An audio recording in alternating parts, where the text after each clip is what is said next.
Kinuha. Binulsaw.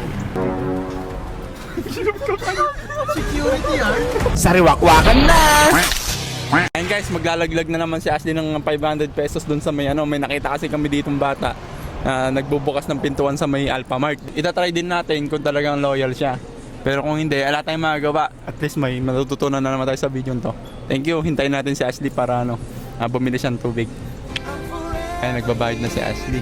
Titingnan natin. Tinuturuan din natin mag-acting si Ashley ngayon para matuto din siya. Papasok sa kasi No, kahit sa GMA pwede na. magmakailanman. Ayan. Baka naman barya ilaglag niya. Kating. Uy, binuksan. Iwan yan. Nandito.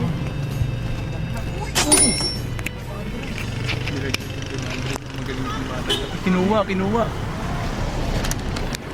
Binulsaw. Ala na naman. Balikan mo, Ashley, balikan mo na. Ibaba mo muna yan. Balikan mo siya. Tanongin mo yung pera mo. Titingnan natin kung ibabalik. Kaya, meron po kayo nakitang pera po. Nalaglag. Dumukot po kasi ako na tingnan ko yung cellphone ko po. Tapos pagdukot ko naman na biglang nawala yung Nagsasalita kaya yan? pera ko po. Magkano? 500 po yata po yan. May nakita po ba kayo? Wala eh. Wala po. Wala naman. Nakita lang kita kanina, dumiretso ka. Wala ka namang nalaglag eh. Dito lang eh. Pwede po bang pakikap ko po kaya? Security yan. Naka-video po kasi tayo kuya. Nakita po namin na nilaglag ni Ashley 500 yan. Tapos binulsa mo. Wala eh. Kahit kapkapan mo ako. Hindi, nakita po kasi sa video kuya eh. Wala.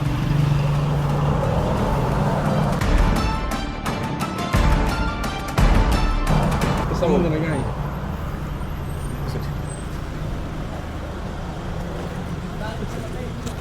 Baka nandiyan yung pera ko.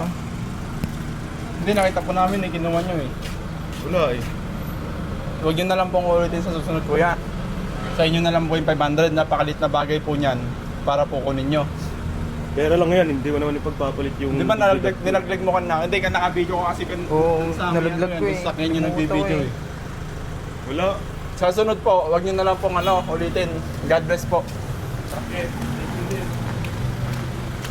Sige, huwag yung ulitin ah.